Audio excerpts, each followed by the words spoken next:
यदि आप अपने हृदय में इसे नहीं देख सकते, अपने हृदय में या अपने मन में, तो आप इसे नहीं पा सकते हैं। आपको पहले से देखना है। खुद को राजा के रूप में देखे, तभी राजा बन सकते हैं। आपको खुद को चंगा देखना है, तभी चंगा हो सकते हैं। खुद को आप संपन्न देखे, तभी संपन्न हो सकते हैं। खुद को कर्जे से मुक्त देखे, तभी आप कर्जे से मुक्त हो सकते हैं। वैवाहिक जीवन खुश ऐसा देखे, तभी वैवाहिक जीवन खुश होगा।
आपके जीवन में परमेश्वर के साथ सब कुछ आसान बनता है। परमेश्वर ने इन सब बातों को किया क्यों? क्योंकि वो उनकी सोच में मौलिक बदलाव लेकर आना चाहता था। उन्हें अपनी गुलामी की सोच को पीछे छोड़ देना था। वे बाहर आए, परंतु उन्हें गुलामी की सोच को पीछे छोड़ना जरूरी था। उनकी सोच में मौलिक बदलाव लेकर आना जरूरी था। जहां वे सोचते परमेश्वर उनका स्रोत है, वो सोचते कि कुछ भी उन्हें हरा नहीं सकता। जहां वे सोचते कि परमेश्वर उनकी जरूरत पूरी करेगा, उनकी सारी जरूरत पूरी करेगा। जहां वे सोचते कि परमेश्वर के लिए सब कुछ संभव है, वे परमेश्वर की संतान है, वे धन्य लोग हैं, परमेश्वर के पास सर्वश्रेष्ठ जीवन है, उनके लिए दूध और मधु का देश है। वो चाहता था कि वो सोचे, पूरी तरह से बिल्कुल अलग सोचे, परंतु जानते हैं वे ऐसे नहीं सोचेंगे। परमेश्वर कहता है ये कनान देश है, वो कहता है यहां दानव है। वो कहता है दानव की चिंता मत करो, ऐसे मैंने उन्हें रखा है, वो चौकीदार हैं। तुम्हारे यहां आने तक, तुम्हारे घर की संपत्ति, बगीचे और सारी बातों की देखभाल के लिए, इसलिए मैंने बहुत ऊंचा बनाया, इसलिए वो बहुत अच्छे चौकीदार हैं। हाँ, परंतु तुम उनसे डरते हो। वो तुम्हें मारेंगे नहीं, तुम उन्हें बाहर निकालोगे, केवल जाओ और देश को कब्जे में ले लो। वे कहते हो, ओ मेरे प्रभु ये बड़े हैं, मैं नहीं कर सकता, मैं नहीं ले सकता। मेरे साथ देखिए गिनती 13। ये बहुत ही परिचित वचन है, हमने कई बार इसे देखा है, लेकिन हम यहां पर कुछ नया सीखेंगे। गिनती अध्याय 13, गिनती 13 और चलिए वचन 27 से पढ़ते हैं। याद रखिए ये लगभग कनान देश की सीमा तक आ चुके थे, प्रतिज्ञा के देश में, दूध और मधु का देश। बस कुछ ही कदमों की दूरी पर थे और वो दूध और मधु में जाने वाले थे, जानते हैं। परंतु वो करीब आए फिर भी बहुत दूर थे, क्योंकि उनका मन इस पर विश्वास नहीं कर रहा था। 12 भेदियों को भेजा, मूसा ने 12 भेदियों को चुना और उन्हें उसने भेजा कि जाकर देश का भेद लेकर आए और फलों को लेकर आए, ताकि हम लोगों को दिखा सके ये किस तरह का देश है, उन्हें उत्साहित कर पाए देश पर कब्जा करने के लिए। इसलिए वे गए और वापस आए। उन्होंने कहकर वर्णन किया, जिस देश में तूने हमको भेजा था उसमें हम गए, उसमें सचमुच दूध और मधु की धाराएं बहती है और उसकी उपज में से यही है। उसने कहा, हाँ, वहां दूध और मधु बहता है, हमारे पास फल है दिखाने के लिए। परंतु देखिए बात यही है, पुराना मन हावी हो रहा था। परंतु उस देश के निवासी बलवान हैं और उनके नगर गढ़वाले हैं और बहुत बड़े हैं। और फिर हमने वहां अनाक वंशियों को भी देखा। दक्षिण देश में अमालेकी बसे हुए हैं और पहाड़ी देश में हित्ती, यबूसी और एमोरी रहते हैं, और समुद्र के किनारे किनारे और यर्दन नदी के तट पर कनानी बसे हुए हैं। पर कालेब ने इस विचार से कहा, मूसा के सामने कहा। देखिए कालेब भी एक गुलाम था, वो भी उसी पृष्ठभूमि से आया था, परंतु इस व्यक्ति को देखिए पूरी तरह से अलग है। उसका मौलिक बदलाव हुआ है। उसने पाठ को अच्छे से समझा, उसने मुद्दे को समझ लिया, उसका मन बदल गया, उसका मन नया हो गया, वो पूरी तरह से अलग सोच रखता है। इसलिए कालेब ने मूसा के सामने लोगों को चुप किया और कहा, हम अभी चढ़ाई करके, चलो अभी तुरंत चढ़ाई करते हैं और उस देश को अपना कर लेते हैं, क्योंकि निस्संदेह हम में ऐसे करने की शक्ति है। मतलब हम इसे बड़ी आसानी से जीतेंगे। ये बहुत ही आसान है, ये मुश्किल नहीं। वो कहता है परमेश्वर हमारे साथ है, इसलिए आसान है, ये आसान है, हम इसे अभी पा सकते हैं आसानी से। परंतु ये मन नहीं सोचता कि ये आसान है।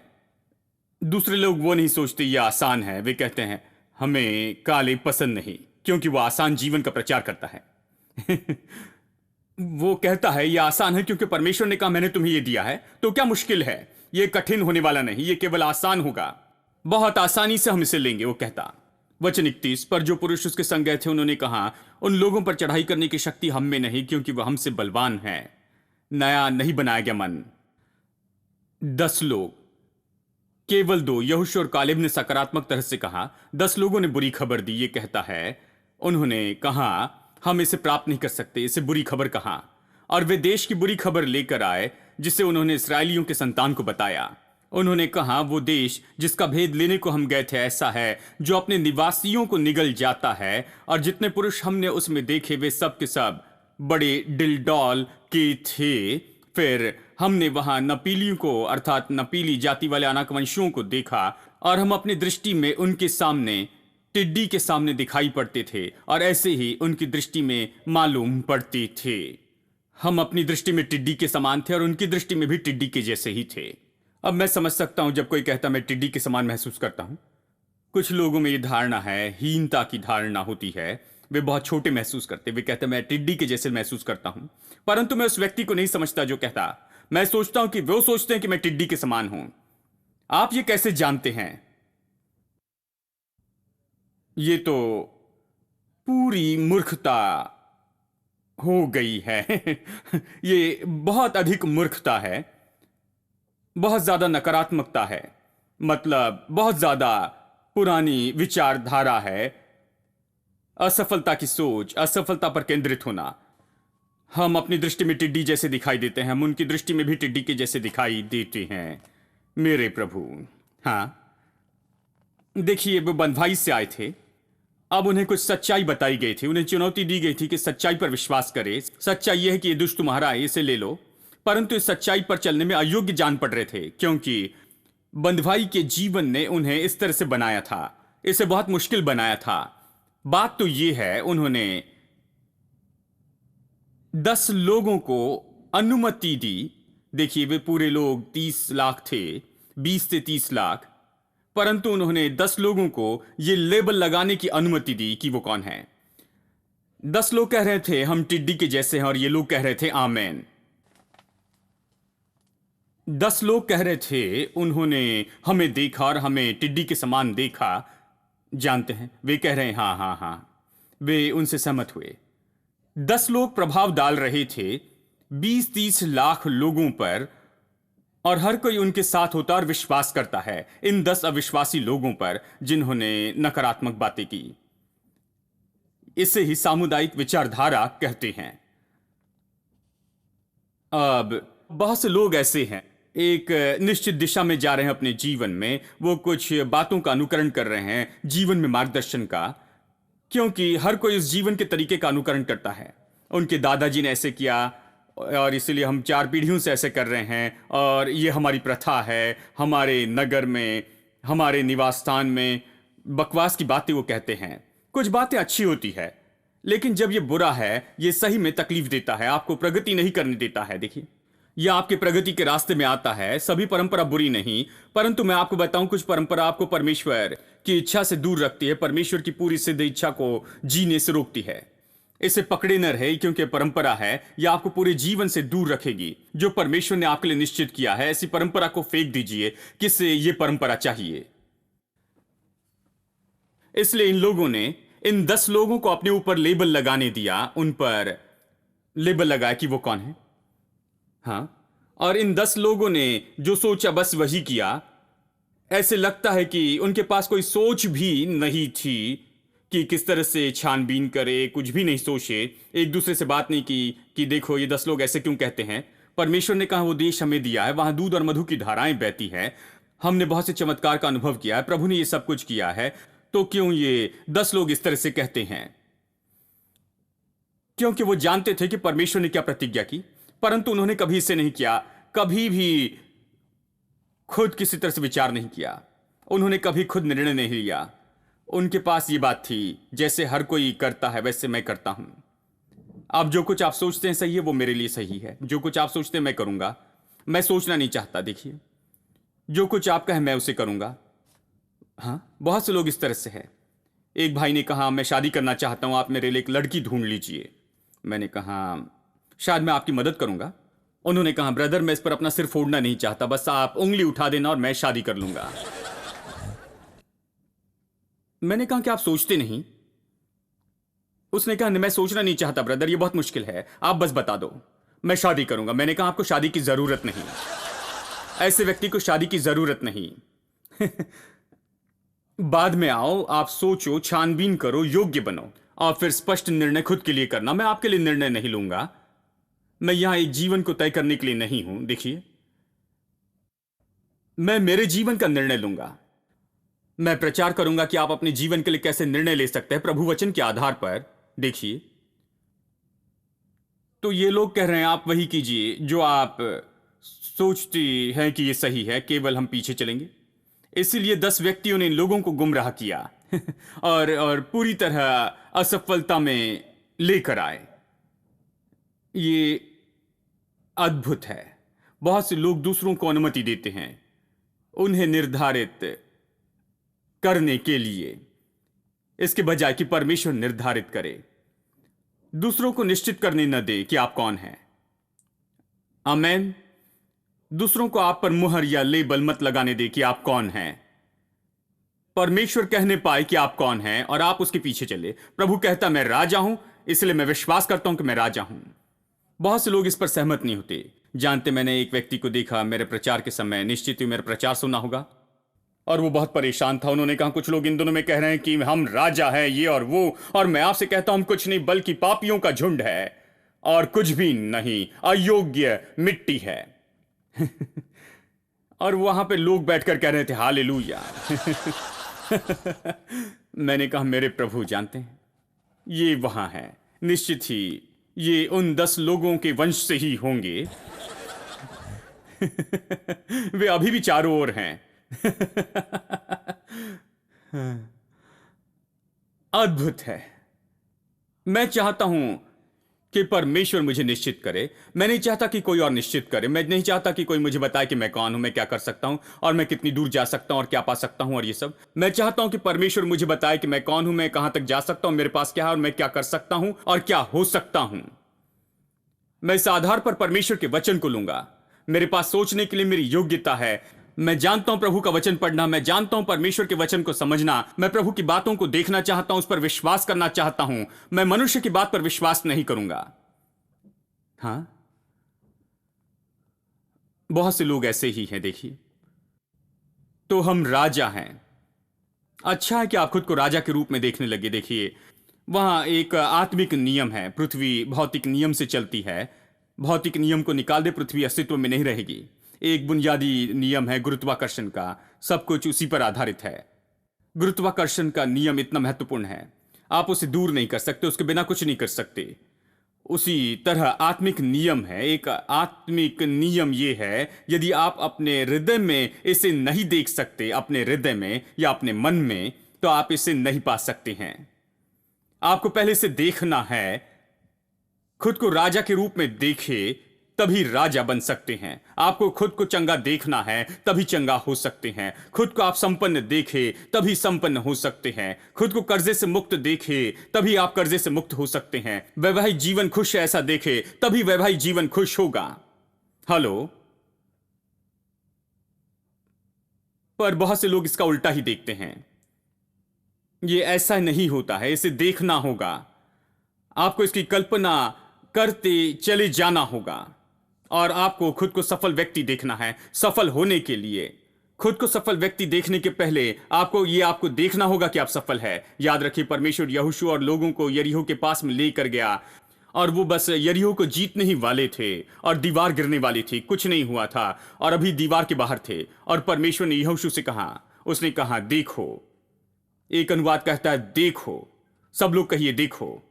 और फिर परमेश्वर ने क्या कहा, मैंने तुमको यरीहो और उसके राजा को दे दिया है, उसके घोड़े और उसके सारे रथों को तुम्हारे हाथों में दिया।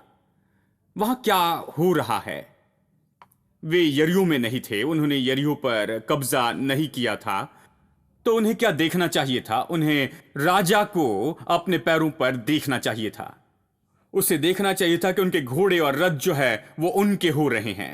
उसे देखना था शहर उनके नियंत्रण में आ रहा है। उसे पहले ये देखना था, तभी इसे वो पा सकते थे। इसके पहले कि वे प्रवेश करे, वहां की छोटी वस्तु उठाए, परमेश्वर ने कहा देखो, मैंने तुम्हें राजा, घोड़े, रथ और जो कुछ भी उनका सब दे दिया। उसे पाने के पहले देखना होगा। तो इसके पहले कि आप कुछ पाए, आपको इसे अपने दिल में, मन में देखना चाहिए कि आप इसे देख सके, कल्पना करें। आमेन। तो खुद को राजा के रूप में देखिए। जब आप खुद को राजा के रूप में देखते हैं, बातें बदलती है। तब आप धीरे धीरे बदलती हैं, क्योंकि आप राजा जैसे सोचते हैं। आप पेट्रोल पंप पर जाते हैं, पहले आप 1 लीटर पेट्रोल डालते थे और 1 पॉइंट ऑयल। याद है? कुछ लोग कहते हैं इन्हें किसने बताया? मैं भी ऐसे करता था। क्योंकि उतने ही पैसे होते थे, बस 1 लीटर पेट्रोल और 1 पॉइंट ऑयल। बस इतने ही रुपए आपके पास हैं तो 2 लीटर पेट्रोल मत डालिए, क्योंकि रुपए नहीं होंगे। जानते हैं, बस उतना ही डालिए जितना आपके पास है। मैं क्या कह रहा हूं, कई बार ये बात आपकी विचारधारा बन जाती है।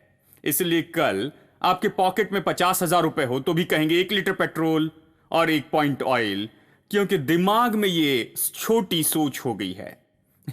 कई समय के बाद ये बस 1 लीटर पेट्रोल 1 पॉइंट ऑयल की मानसिकता है। हेलो। ये परमेश्वर की आशीषों की परिपूर्णता में चलने की योग्यता नहीं, ये जीवन की अच्छी बातों का आनंद उठाना नहीं, ये स्वतंत्र होकर योग्य बनने की बात नहीं कि अधिक स्वतंत्रता से बिताते चले जाए और जीवन का आनंद उठाए। ये अनुमति नहीं देता है, क्योंकि मन बहुत ही छोटा है।